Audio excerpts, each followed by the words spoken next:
જૂનાગઢમાં ભાજપના નેતા હર્ષદ રીબડિયાએ બફાટ કર્યો। હર્ષદ રીબડિયાની વન વિભાગને ખુલ્લી ચીમકી, છઠ્ઠીનું ધાવણ યાદ કરાવી દેવાની ચીમકી ઉચ્ચારી છે। બ્રોડગેજની બાબતને લઈને ભાષણમાં હર્ષદ રીબડિયા ભાન ભૂલ્યા અને હર્ષદ રીબડિયા દ્વારા જે નિવેદન સામે આવ્યું છે, જે બફાટ સામે આવ્યો છે, વિસાવદર મધ્યસ્થ કાર્યાલય ઉદ્ઘાટન પ્રસંગે વાણીવિલાસ કરતા જોવા મળ્યા। વન વિભાગને તેમના દ્વારા ખુલ્લી ચીમકી આપવામાં આવી છે। છઠ્ઠીનું ધાવણ યાદ કરાવી દેવાની ચીમકી ઉચ્ચારી છે। બ્રોડગેજ બાબતને લઈને ભાષણમાં ભાન ભૂલ્યા નેતા, ત્યારે હર્ષદ રીબડિયા દ્વારા બફાટ કરવામાં આવ્યો।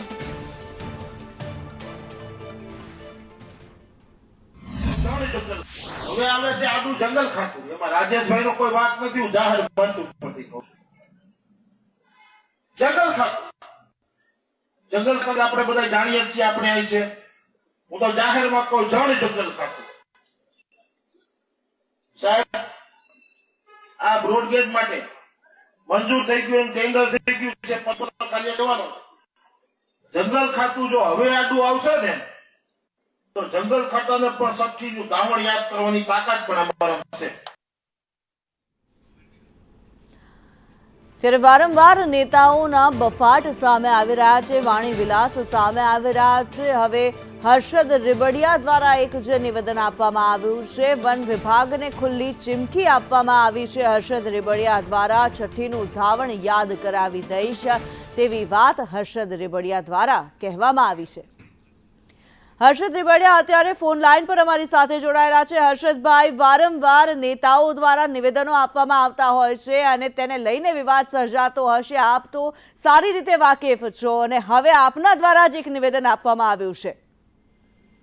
આ નિવેદન આપવામાં આવ્યું હતું, એમાં શું છે, અમારે અહીંયા બ્રોડગેજ રેલવેનો પ્રશ્ન હતો અને વન વિભાગ આડોળાઈ કરે છે અને વન વિભાગ તો અમારે અહીંયા ખેડૂતોને હોય કે અમારે કાયમી પ્રશ્ન રહે છે વન વિભાગ આને, એટલે એને અમે એવું કહીએ કે ભાઈ તમે આમાં શું કામે રોડા નાખો છો, બ્રોડગેજની વાત છે એમાં।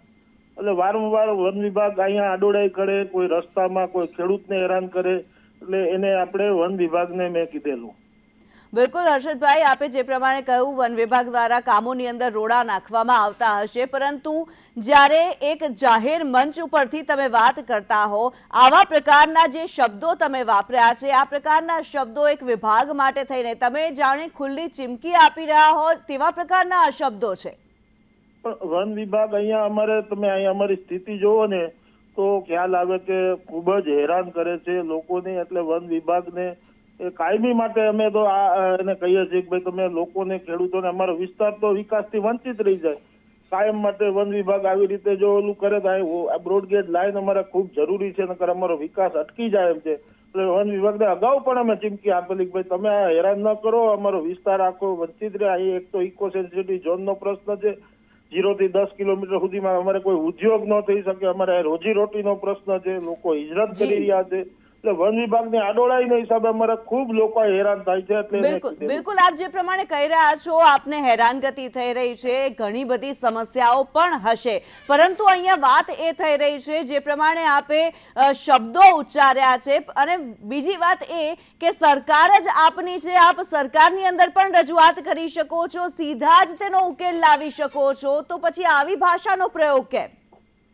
જો વન વિભાગ છે એ કોઈ સવાલ જ, વન વિભાગ તો અમે કાયમ લડત કરીએ વન વિભાગ સામે। અહીંયા આજે નથી, આજે વર્ષોથી અમારા ખેડૂતોને હેરાન કરવામાં આવે છે અને વન વિભાગના અધિકારીઓ કોઈને પણ માનતા નથી, એટલે વારંવાર અહીંયા આંદોલનથી સમજતા, એટલે આજે મેં એને કીધું કે ભાઈ તમે આવી રીતે કરશો તો અમારે ન છૂટકે કે લોકોને, ખેડૂતોને સાથે રાખીને અમારે આંદોલન કરવું પડે।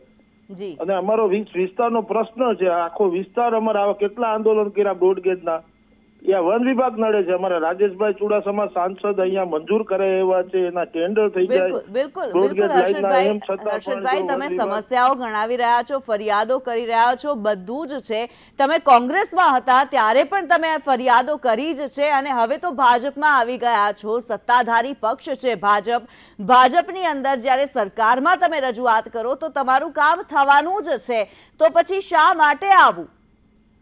જો વન વિભાગ છે એ આપ તમે જાણો છો, અમે બધા જાણીએ, અમારો આખો વિસ્તાર જાણે છે એના અમુક અધિકારીઓ છે એ કોઈનું માનતા બિલકુલ, નથી. પરંતુ એની અધિકારીઓને પણ સરકારની વાત તો માનવી પડે ને. સરકારની વાત તો તમે અધિકારીઓ સરકારમાં માને. રજૂઆત શા માટે નથી કરતા, અથવા તો રજૂઆત કરી છે તો પછી તમારી સમસ્યાઓનો ઉકેલ તમને કેમ નથી મળતો?